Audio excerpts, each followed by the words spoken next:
Imagine a nation bursting with football pride, a team full of energy, raw talent, and one undisputed icon.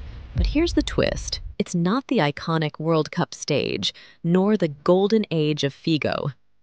This is a different battlefield. And the hero?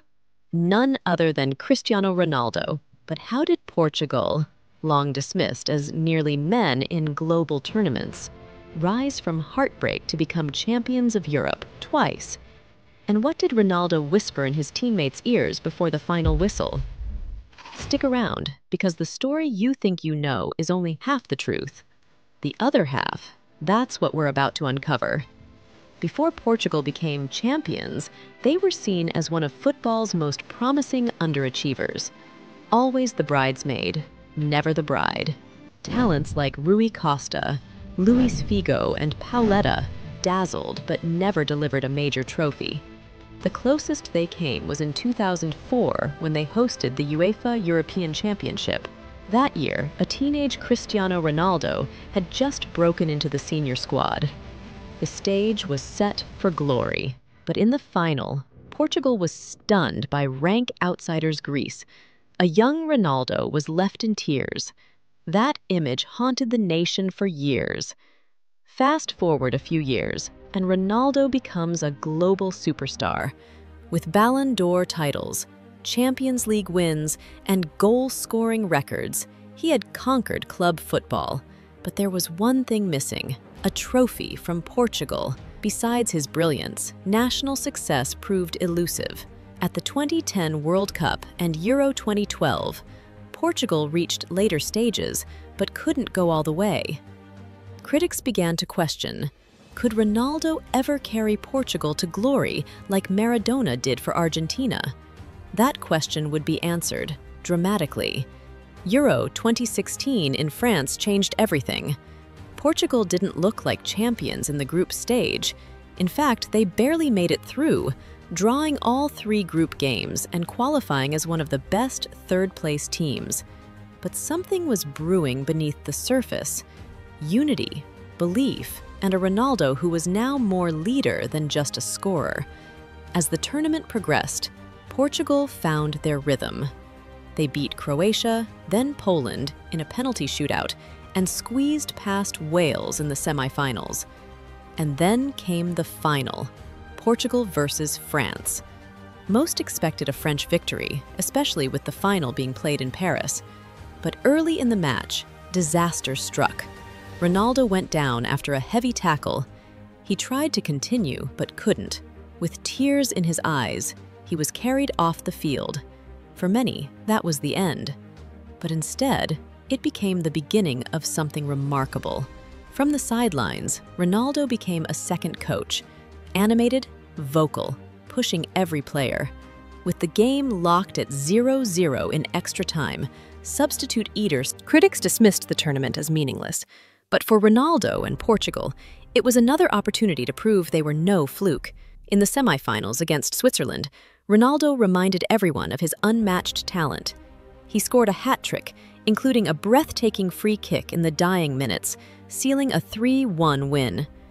Then came the final: Portugal versus the Netherlands. It wasn't a goal fest, but it was a tactical masterclass. Gonçalo Guedes scored the only goal of the game, and Portugal became the first team in history to win the UEFA Nations League. Ronaldo had done it again, leading Portugal to another European title. This time, not just as a star, but as a captain who inspired the team with presence and leadership. So, what turned Portugal from chokers into champions? First, the system. Under coach Fernando Santos, Portugal dropped the flashy style and became more pragmatic, defending deep, striking on the counter, and trusting experienced players. Second, the support cast.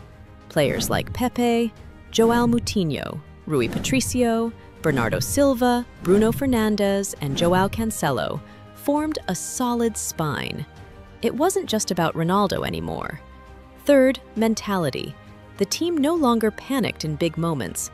They fought, believed, and played for each other. And at the heart of it all, Cristiano Ronaldo. He may not have scored in every final, but his influence was everywhere. From mentoring young players to demanding excellence, he led by example. After the Nations League win, Ronaldo said something powerful. "This is the start of a new chapter. We have talent, we have hunger, but most importantly, we have belief." That quote sums up Portugal's transformation. They weren't always the most talented team on paper, but they had discipline, heart, and a leader who refused to quit. Cristiano Ronaldo's international career is more than just goals and trophies. It's about redemption, growth, and rewriting narratives.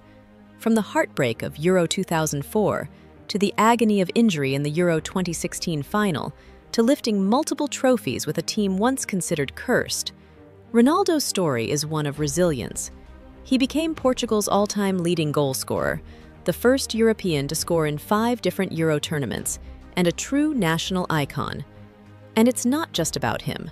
Portugal now stands tall among Europe's elite, with a new generation rising, players like Rafael Leao, João Felix, and Nuno Mendes, ready to carry the torch. Remember the question we teased at the beginning. What did Ronaldo whisper to his teammates before the final whistle of Euro 2016? While there's no official footage of the exact words, several players have confirmed in interviews that Ronaldo kept saying one thing: "We're going to win. Believe in it. Fight to the last second." Not score, not attack, not me. Just believe. That's the real magic of Ronaldo's leadership. Not just his skills, but the power to make others believe they are. So, next time someone tells you, football is just a game, show them Portugal's story. Show them how one man helped turn a generation of nearly men into legends. From heartbreak to heroism, Cristiano Ronaldo and Portugal showed us that champions aren't born. They're built, tested, and forged through fire. If this gave you chills like it did us, make sure to hit that subscribe button, give us a thumbs up, and tell us in the comments, what's your favorite Ronaldo moment in international football? This is Nina Scoop, bringing you the stories behind the headlines. Until next time, stay curious.